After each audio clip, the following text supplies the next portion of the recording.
요한계시록 7장 1절에서 17절의 말씀을 이게 7장 한 장 전체입니다. 그래서 저와 여러분이 한 절씩 교독하고 마지막 17절은 같이 읽도록 하겠습니다. 말씀을 봉독합니다. 이 일 후에 내가 내 천사가 땅 네 모퉁이에 선 것을 보니 땅의 사방의 바람을 붙잡아 바람으로 하여금 땅에나 바다에나 각종 나무에 불지 못하게 하더라.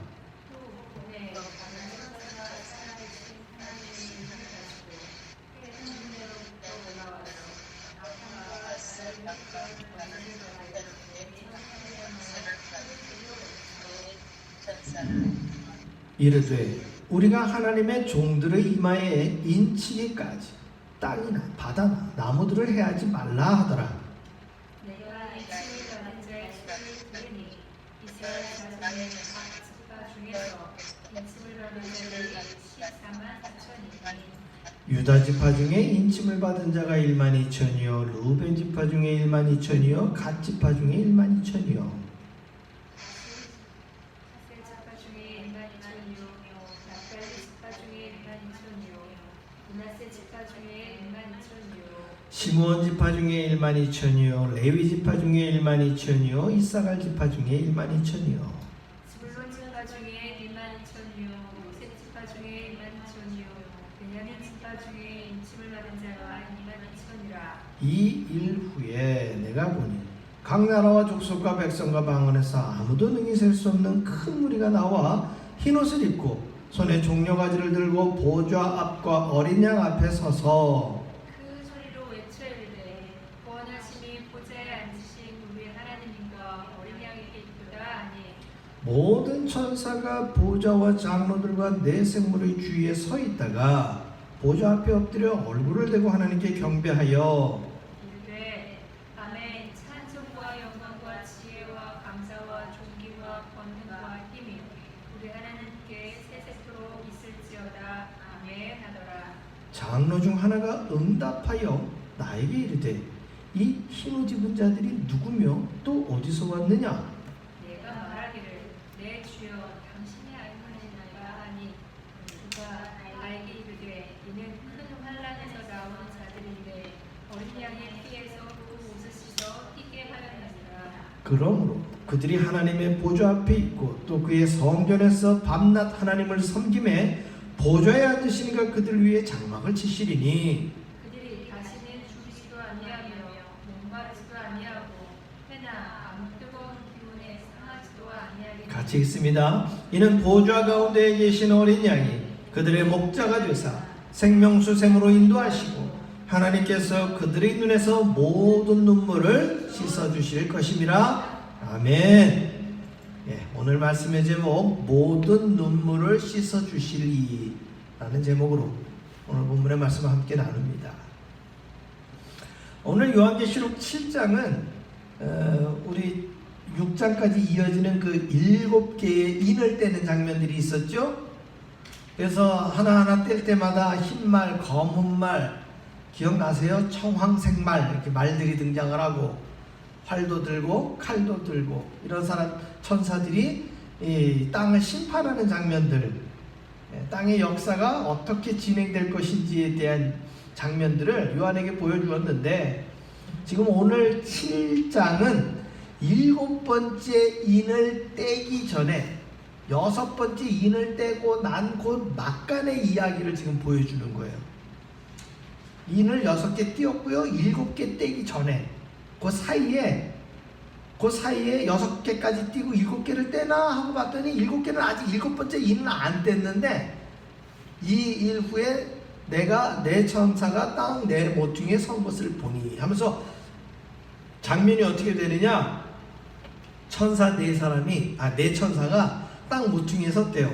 그러니까 시각적으로 이거는 우리가 생각하기에 둥근 지구를 생각하면 요한이 서 있는 자리에서 땅을 네모나게 볼 수 있어요? 없어요?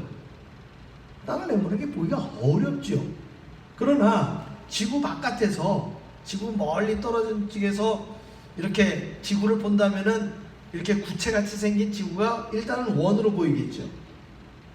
그러니까 지금 요한이 보고 있는 장면을 요한이 보고 있는 장면을 물리적인 상황으로 보고 있다라고 보지 마시고 상징적인 의미로 보신다고 생각하시면 돼요. 그래서 지금 상징적으로 요한 앞에 하나님이 장면을 하나 보여주시는데 그게 뭐냐면 땅이 이렇게 네모나게 있는데 네 귀퉁이에 천사들이 서갖고 뭘 붙들고 있대요? 바람을 붙들고 있대요. 여러분, 바람을 붙들고 있으면 어떻게 될까요? 생각해 보셨어요? 바람이 불지 않는다, 천사들이 바람을 붙들고 있는다 라고 한다면 어떻게 될 것 같아요? 여러분 생각 안 해보셨죠? 사는 동안에 바람이 안 불면 그냥 바람이 안 부나 보다 우리가 이렇게 생각을 할 거 아니에요. 그러나 이 바람은 굉장히 중요한 의미가 있는데 지구 전체가 사실은 자전을 하기 때문에, 자전과 공전을 하지만 자전을 하기 때문에 항상 바람은 서쪽에서 불게 돼 있어요. 편서풍이라고 그러죠. 편서풍은 항상 어디에서 불어요? 서쪽에서 동쪽으로 부는 거예요. 자전을 그렇게 하기 때문에. 그래서 이 바람 도는 것 때문에 우리 사람들은 공기의 순환을 하게 되어져서 우리는 아시다시피 공기 중에 뭘 들이마셔요? 산소를 들이마시고 그 다음에 내뿜는 게 뭐예요? 이산화탄소를 내뿜어요. 그런데 환기가 안 된 곳에서 계속 사람이 호흡을 하게 되어지면 어떻게 될까요? 쉽게 얘기하면 죽어요. 왜? 그 자리에 뭐만 가득 차니까? 이산화탄소만 계속 가득 차니까. 그래서 가끔 좁은 사무실이나 이런 업장에서 환기가 잘 안 되는 데에서 한 오래 있다가 보면 머리가 뻔해지고 말이에요. 머릿속에 아무 생각이 안 날 때가 있어요. 그럴 때 문득 어떻게 해요? 아, 이게 환기가 안 돼서 그렇구나 갖고 창문을 열든지 아니면 본인이 바깥에 나가서 공기를 쐬고 들어오면 머리가 한층 맑아진다는 거예요. 이 바람이 분다라는 것은 우리 사람들의 뭐를 주관하는 거냐? 호흡하는 모든 생명체에 호흡을 주관하시는 하나님이 이 바람으로 환기를 시켜서 우리를 어떻게 해주신 거예요? 살려주신 것 중에 하나예요. 아마존이나 밀림에 있는 그 피톤치드, 나무들이 내놓은 그 산소들을 사람이 가득 몰려있는 곳에다가 가서 산소를 쫙 뿌려주고 사람들이 내뿜은 이산화탄소는 어떻게 합니까? 다시 나무들이 있는 쪽으로 보내가지고 이게 다 환기를 시켜주는 거예요. 이런 거는 우리가 너무나도 당연하니까 바람이 안 분다 해도 뭐 호흡하는데 무슨 큰 어려움이 있겠나 이런 생각하겠지만 우리가 피부에 와닿는 거 두 번째 게 뭐가 있느냐? 바람이 안 불면 빨래가 안 말라요. 바람의 흐름이, 공기의 흐름이 없으면 습도가 그대로 있게 된다는 얘기죠. 습도가 낮아지지 않아요.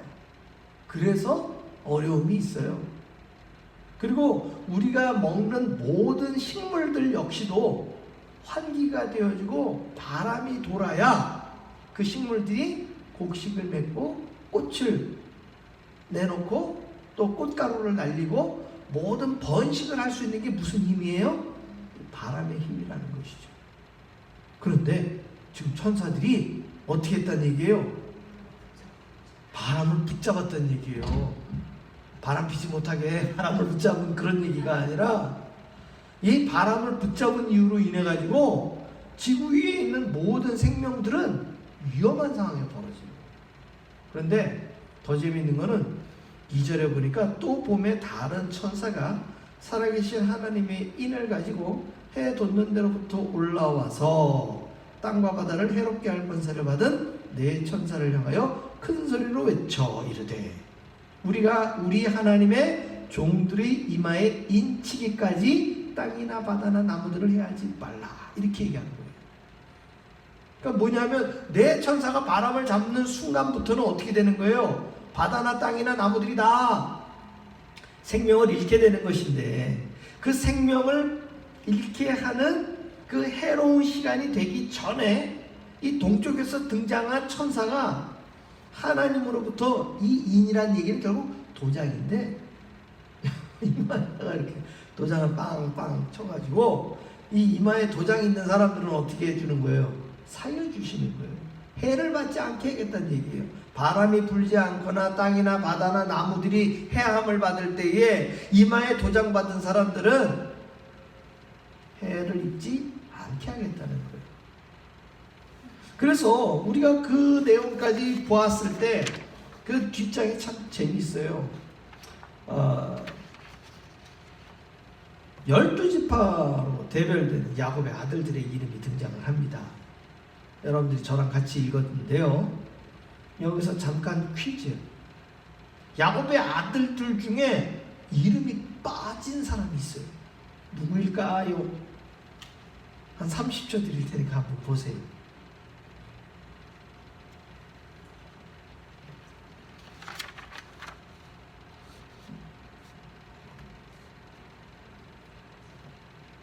네? 누가 없어요? 8절에 스불론, 요셉이 들어있죠? 성경에는 이 12지파와 12아들의 이름이 등장한 곳이 한 대여섯 군데 있어요. 대여섯 군데 있는데 그때마다 약간씩 차이가 있어요. 가장 우리가 실질적으로 알고 있는 12아들의 이름은 르우벤, 시몬, 레위, 유다, 갓, 아셀, 단, 납달리, 이사갈, 스불론, 요셉, 베냐민. 이것이 아들들이 태어난 순서대로 12명이에요. 그런데 오늘 유다 지파 중에 하면서 5절에 유다가 가장 먼저 등장을 하죠. 그 이유는 우리가 창세기를 보게 되어지면 르벤 같은 경우에는 자신의 서모와 간통을 하다가 형제들한테 발각이 돼가지고 굉장히 창피함을 당하죠. 그리고 시므온과 레위는 같은 동복 형제인데 이들이 자기들의 그 여동생이 그 세겜 족속에게 들럭해서 성폭행을 당합니다. 그래서 그 사건을 빌미로 해가지고 그 하몰 족속들을 갖다가 결혼할 것처럼 거짓말을 해서 너희가 우리 동생 디나하고 결혼을 하려고 그러면 너희 남자들 전부 할례 받아야 된다, 이렇게 얘기를 한 거예요. 그래서 순진한 이 세겜 족속의 남자들이 자기네 족장의 아들이 결혼을 해야 되니까 성인 남자들이 전부 할례를 한 거예요. 3일째 됐을 때가 제일 남자들이 고통스러울 때인데 그 밤에 이 시몬하고 레위가 칼 들고 가가지고 세겜 족속의 아들들을 다 죽여버렸어요. 그래가지고 나중에 그 야곱이 그 유언을 남길 때 보면 이게 잔혹한 기계라, 이런 표현까지 써요. 완전히 살인하는 기계란 얘기죠. 그래서 이 시몬하고 레위는 같은 형제들인데도 불구하고 뭐 뻑하면은 형제들이 뭐라고 얘기하겠어요? 왜 수틀리면 나도 죽이게? 이런 식으로 자꾸 그 얘기를 해버리니까 시몬과 레위가 그 형제들 간에 참 그 엉권이 안 서는 거예요. 그러다 보니까 자연스럽게 넷째였던 유다가 베냐민을 팔러 갈 때에도 요셉이 계략을 써서 그 베냐민을 이렇게 할 적에도 유다가 앞장서서 베냐민을 종으로 삼지 말고 자기를 노예로 삼으라고. 요셉이 그 당시에 왜 총리로 형제들을 속이고 있었을 때 당당하게 동생을 이렇게 이야기했던 장면들. 그리고 나중에 이 12아들들이 출애굽한 이후에 지파별로 진을 만들어 가지고 가나안으로 이렇게 진행을 할 때에 유다 지파는 항상 선봉에 섰습니다. 제일 동쪽 편에 서가지고 선봉에 섰었어요. 그리고 아시다시피 사사 시대에 접어들게 되면 이 유다 지파의 인구가 어마어마합니다. 그래서 결국은 이 유다 지파가 가나안에 입성한 이후에 땅을 서로 배분받고 사사 시대가 지나서 왕국 시대가 이르렀을 때 보면 나중에 솔로몬 시대 지나가지고 르호보암 시대에 와갖고 남북 왕국이 분열될 때 10지파와 이 남쪽에는 유다 지파와 베냐민만 둘이 연합을 했는데 10대 2로 연합을 했는데 땅의 크기는 1대 1이에요. 그 정도로 유다 지파의 권력과 인구는 막강했다는 것이죠. 어찌되었건 유다 지파는 야곱의 유언에서도 메시아가 등장할 지파로 아들로 설명이 되어졌고 사실 단지파, 지금 사실 결론적으로 얘기하면 지금 단이라는 이름이 빠져 있어요. 단이라는 이름. 그리고 단 이름이 빠진 상황에서 레위 지파가 들어와 있고요. 그리고 므낫세는 아들이 아닌데 므낫세 이름이 들어와 있으면서 우리가 잘 아는 에브라임 지파의 이름이 빠져 있고 요셉이 들어와 있는 거예요. 그래서 12이라는 숫자에는 변함이 없어요. 그런데 우리가 창세기나 모세 오경에 등장하는 이 지파들의 어떤 이름들, 그 다음에 아들들의 이름과는 요 계시록에 있는 12명의 이름에는 약간의 차이가 있는 거예요. 그거는 초기 1세기에 사도 요한이 살고 있었던 그 시대의 시대상을 반영하는 거예요. 그래서 단지파 같은 경우는 우리가 사사기를 보더라도 단지파는 사실 12지파가 이 땅을 전부 이렇게 자신들의 땅으로 사사시대 때 땅을 받았는데 단지파 땅은 제일 북쪽에 있는데 제일 쬐끔해요. 제일 쬐끔해요. 게다가 제일 북쪽에 있다 보니까 변방이자 그 국경에 처하게 된 거예요. 국경에 있다 보니까 다른 나라와 항상 뭐랍니까? 전쟁을 하게 되고, 가뜩이나 단지파는 남자도 적고 인구수도 적은데 외적의 침입이 많다 보니까 점점 유세가 쪼그라들어 버렸어요. 더 놀라운 사실 하나는 그렇음에도 불구하고 야곱이 그 유언한 내용에 보면 이 단지파에서 요한계시록에서 이야기하는 적그리스도의 후손이 나올 것이다 라는 그런 예언까지 이어지지요. 여하간 여러 이유로 인해서 지금 우리가 읽고 있는 5절에서 8절까지의 내용에 보게 되어지면 누구 이름이 빠져 있습니까? 단지파의 이름이 빠져 있어요. 그러나 결론적으로는 단지파가 왜 빠졌느냐고 딱 집어서 아무 데도 설명은 되어 있지 않아요. 제가 이거는 성경을 여러 군데 지금 오늘 본문 구절을 제가 여러분들에게 설명드리기 위해서 이러저러한 내용들을 여러분들에게 설명해 드린 것이지, 그러한 이유 때문에 단지파가 빠졌다 이렇게 결론 내리는 부분은 아니라는 거 참고하시고요. 자, 그래서 지금 12명의 아들 혹은 12지파로 분류된 그 사람들이 한 지파당 몇 명씩 인침을 받았느냐 하면 12,000명이에요. 이 12,000이라는 숫자는 늘 말씀드리지만 하나 둘 셋 넷 해가지고 산술적인 개념이 아니라 12아들 또 12지파 이런 것처럼 한 유닛의 마무리를 이스라엘 사람들은 7진법과 12진법을 쓰는 사람들이에요. 잘 아시다시피 그 첫째 날 둘째 날 할 때 보면 어떻게 써요? 7진법을 쓰고 있죠. 그리고 아들이라든지 지파를 세울 때 12지파라는 숫자를 쓰고 있어요. 뭐 이 12이라는 숫자는 유대인의 고유한 영역만큼은 아니에요. 로마에서도 이 12진법을 썼기 때문에 아시다시피 그 로마 12진법이 가장 오늘날까지 많이 쓰이고 있는 것이 뭐예요? 대표적인 게 날마다 보고 있는 우리들의 시계가 12진법으로 되어 있고요. 우리의 달력이 12달로 되어 있어요. 그런데 한 주는 또 7일로 되어 있죠. 이런 표기들이 지금 7진법과 12진법이 혼용되어져 있는 우리 실생활에, 그리고 알다시피 1, 2, 3, 4, 5, 6, 7은 우리 뭐라고 얘기해요? 무슨 숫자라고 얘기해요? 아라비아 숫자라고 얘기하잖아. 아라비아 숫자. 아라비아 숫자에 0이 있다 없다? 아라비아 숫자에 0이 있다 없다? 있다고 생각하는 사람? 없다고 생각하는 사람? 아라비아 숫자에는 0이 없어요. 0은 인도에서 나타난 개념이에요. 그래서 0 대신 원래는 1부터 10까지가 아라비아 숫자에서 10진법을 쓰는 것이죠. 10진법. 그래서 오늘 본문으로 다시 돌아오면 지금 한 지파당 12 곱하기 1000을 하면 12,000이 되는 거예요. 그래서 12이라는 한 유닛에 많은 개념, 이 당시 사람들은 1000 아니면 만, 그래서 사도 요한도 천사들이 많이 서 있는 걸 보고 만만의 천사, 천천의 천사들이 서 있다 이런 표현을 한 것처럼 지금 12에다가 1000, 그럼 12,000이 되는 거예요. 그래서 그 12,000이 또 몇 번이 되는 거예요? 12번이 되니까 결국 14만 4천이라는 숫자가 나오는 거예요. 그런데 천사가 14만 4천 번을 갖다가 때리가지고 이마에다 인을 친다고 했었을 때 천사가 팔 아플까를 고민하지 마시고 14만 4천보다 해를 받지 않을 백성이 많을 것 같아요? 적을 것 같아요? 훨씬 많죠.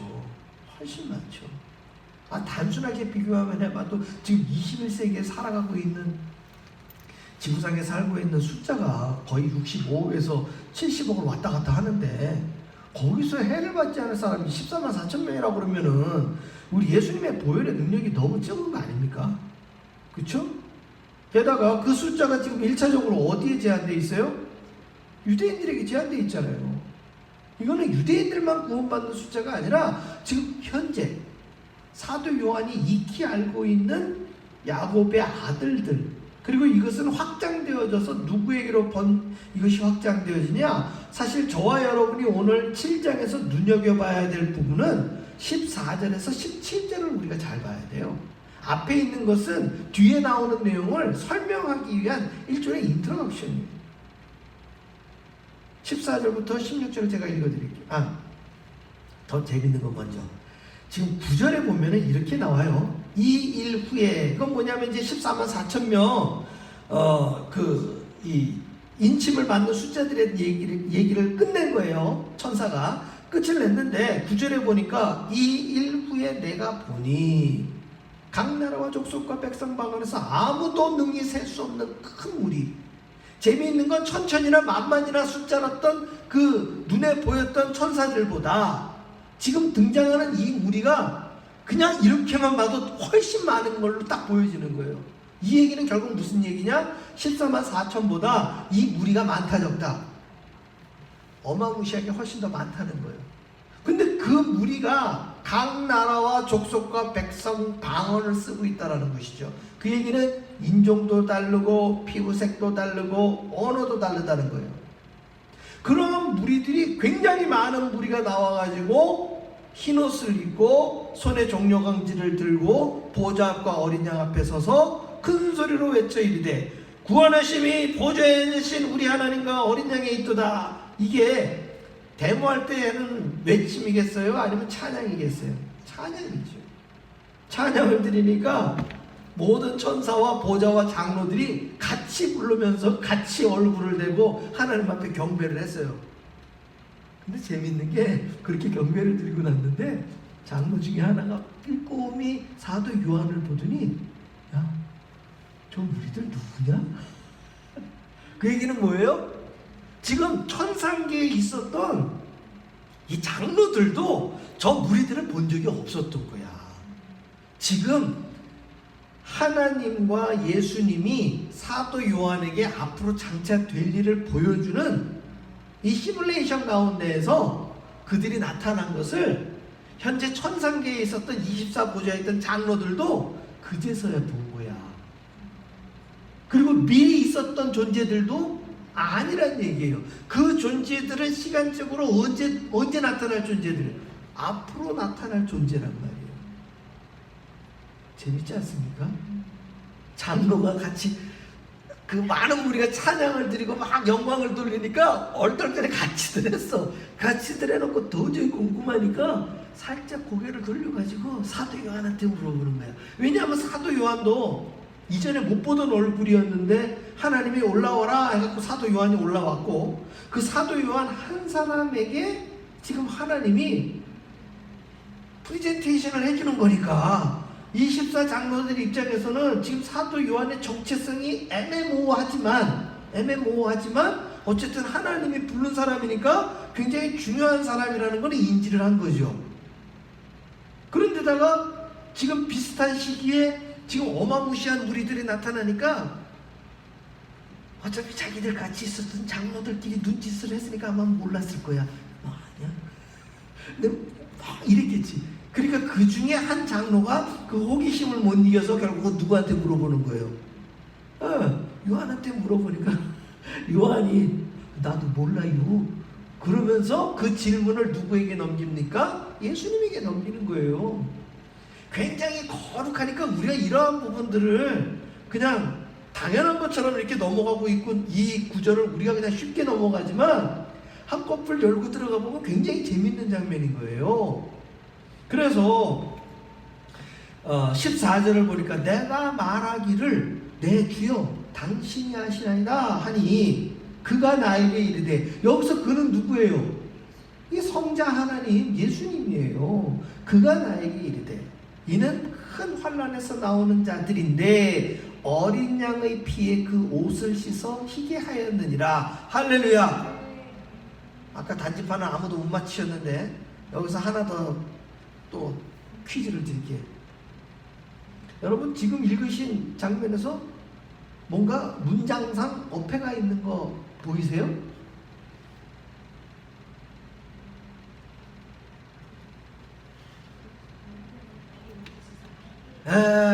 딩동댕. 여러분 어린 양의 피는 무슨 색? 붉은색. 근데 그 옷을 씻었더니 무슨 색? 흰색으로 됐다는 거예요. 그러니까 이 얘기는 우리가 알다시피 물리적인 이야기가 아니라는 것이죠. 상징적인 의미죠. 어린 양의 피는 누구의 피예요? 예수님의 보혈의 피. 십자가에서 죽으시면서 흘리신 죄사함의 피. 그 피에 옷을 씻었다라는 것은 입고 있는 의복을 입었다라기보다는, 여러분 아시다시피 예수님이 십자가에서 죽으신 후에 부활하셔가지고 그 형상이 어떻게 되셔요? 변모하셨잖아요. 역시나 그 보혈의 피를 믿는 무리들이 다 어떻게 된 거예요? 변모되는 것이죠. 그래서 그것으로 옷을 입다가 보니까 눈에 볼 때는 흰 옷 입은 것 같이 보이지만 그들에게 광채가 나는 존재들이에요. 모두가 깨끗한 광채가 나는 존재들이 되었다는 것이죠. 그리고 15절에 보니까 그러므로 그들이 하나님의 보좌 앞에 있고 또 그의 성전에서 밤낮 하나님을 섬김에 보좌에 앉으시니가 그들 위에 장막을 치시리니 그들이 다시는 줄이지도 아니하며 목마르지도 아니하고 해나 아무 뜨거운 기운에 상하지도 아니하리니. 우리는 이 16절을 보면서 정말 묵묵히 묵상을 해야 돼요. 왜냐하면 그들이 잘 먹고 잘 살며 의리의리한 성전에서 예배드리다가 구원받고 온 성도들이 아니라는 얘기예요. 당장은 우리가 보았던 7교회의 그 수많은 순교자들의 피, 그리고 4장에 등장했던 우리가 이 죽는 날이 어느 때까지니까 하면서 기도했던 그 기도의 금향로에 담겨져 있었던 그 순교자들의 기도, 그들이 미래에 어떻게 된다는 얘기예요. 어린 양의 피로 이렇게 변모되어서 하나님의 장막 안에서, 하나님의 성전 안에서 영화롭게 찬송을 부를 사람들인데, 그들이 받은 게 일단 굶주리는 어려움을 겪었던 사람들이에요. 여러분, 저와 여러분 지금 코로나 바이러스 때문에 힘들기는 하지만 우리 밥 굶지는 않잖아요. 우리 목마르지는 않잖아요. 먹고 마심에 있어서 어려움을 겪지는 않잖아요. 그러나 이들은 사람들 생존의 가장 원초적이고 가장 기본적인 부분에서조차도 혜택을 받지 못했던 사람들이라는 얘기예요. 거기에 해를 받았다는 얘기죠. 해를. 심지어 그 뜨거운 기운이라는 건 뭐였을까요? 화형당한 사람들이 너무 많아요. 산 사람은 그냥 불에 태워 죽였다니까. 초기 1세기에 수많은 순교자들이, 히브리서에도 보면 알겠지만 여러분, 짐승들한테 잡혀 먹히지요. 화형에 처하지요. 불에 달군 쇠꼬챙이에 매달리지요. 여러분 잘 아시다시피 길 양쪽 대로에 십자가, 나무로 이 십자가를 만들어갖고 산 사람을 거기다 매달아 놓은 거 아닙니까? 그게 다 누구예요? 예수를 그리스도라 고백한 사람들이에요. 그 사람들의 숫자를 사도 요한이 봤더니 이건 만만이요 천천으로 대별할 수도 없는 숫자의 사람들이 그렇게 있는 거예요. 사랑하는 성도 여러분, 우리의 목자 되시는 주님께서 해를 입지 않을 것과 당신의 보혈로 구원을 얻을 것, 그리고 천국에서 영원히 예배드리며 고통이나 아픔 없이 살게 될 것을 지금 누구에게 확신 있게 전해주는 거예요? 사도 요한에게 지금 보여주고 있는 거예요. 사실 이게 사실은 결론이나 다름없어요. 왜냐하면 나중에 나오는 7번째 인을 떼가지고 등장하는 금대접, 7나팔이나 후에 등장하는 금대접이나 이런 것들은 사실 심판을 보여주시는 것이고 사탄의 세력을 하나님이 어떻게 물리칠 것이냐를 보여주시는 것이지, 이미 구원받은 성도들은 어떻게 될 것인지를 결론적으로 먼저 앞서 다 보여주시는 장면들이에요. 우리 마지막 구절 다시 한번 읽어봅시다. 이는 보좌 가운데서 계신 어린 양이 그들의 목자가 되사 생명수샘으로 인도하시고 하나님께서 그들의 눈에서 모든 눈물을 씻어주실 것입니다. 오늘 말씀의 제목, 모든 눈물을 씻어주실 것. 저와 여러분의 삶 속에 눈물 나는 일들이 얼마나 많이 있습니까? 사실 오늘로 끝났으면 좋겠을 눈물 나는 일들이 내일이면 반복되지 않습니까? 모레에는 또 나타나지 않습니까? 어떤 의미로 본다면 우리의 삶 속에 기쁜 일보다는 사실 슬픈 일들이 더 많이 나타나는 것이 우리들의 인상이라 해도 과언이 아닙니다. 그러나 우리 주님께서 오늘 사도 요한에게 보여주시는 이 놀라운 장면의 핵심은 결국 그리스도의 보혈의 피로 인하여 그 보혈의 피를 믿는 모든 이들의 눈에서 그 눈물을 씻어주시는 그날을 우리가 기대하면서, 비록 우리가 발로 딛고 사는 오늘은 힘들고 어렵고 목마르고 줄이고 눈물 나는 일이 될지 모른다 할지라도 여러분 힘을 내시고 은혜를 받으시고 주님 오시는 그날 이 모든 기쁨이 다른 사람들의 이야기, 사도 요한만 보았던 이야기가 아니라 저와 여러분의 삶 속에 펼쳐진 놀라운 일임을 믿으시고 승리하시기를 주의 이름으로 축원합니다. 기도하겠습니다.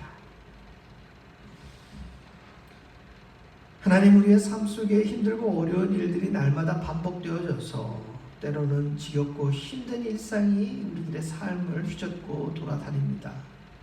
끝을 모르는 우리들의 일상 가운데에서 나아질 기미가 보이지 않는 우리들의 가정사를 돌아보면서 아버지, 오늘도 우리가 예배의 자리에서 내가 이 땅의 백성이 아니라 주님 오시는 그날 하나님의 자녀여 천국 백성으로 변모되는 그날을 기약하며 오늘 이 시간을 눈물이 아니라 기쁨으로 승화할 수 있도록 은혜를 더하여 주시옵소서. 내가 이 땅에서 붙들고자 하는 모든 것들이 다 썩어질 것이요, 세세무궁토록 영원한 하나님의 말씀을 붙들 때 나의 삶에 기쁨이 있음을 고백합니다. 하나님, 사도 요한이 누렸던 그 기쁨의 장면들을 우리로 날마다 머리에 되새기는 것이 아니라 우리의 가슴에 되새겨서 나를 위하여 죽으시고 피 흘리신 그 주님의 보혈의 은혜로 말미암아 내가 오늘 호흡 있는 것이 주님의 기쁨을 누림이구나 라며 내 영혼을, 그리고 나의 삶을, 또 나의 가족을 내가 발로 딛고 살면서 만나는 모든 이들에게 전파하며 증거하며 확신하는 우리 모두의 삶이 되게 하여 주시옵소서. 예수님의 이름으로 기도하옵나이다. 아멘. 하늘에 계신 우리 아버지여, 이름이 거룩히 여김을 받으시옵며 나라 임하옵시며 뜻이 하늘에서 이루어진 것 같이 땅에서도 이루어지이다. 오늘날 우리에게 일용할 양식을 주옵시고 우리가 우리 죄진 자를 사하여 준 것 같이 우리 죄를 사하여 주옵시고 우리를 시험에 들게 하지 마옵시고 다만하게 수고하시옵소서. 대개 나라와 권세와 영광의 아버지께 영원히 있사옵나이다. 아멘.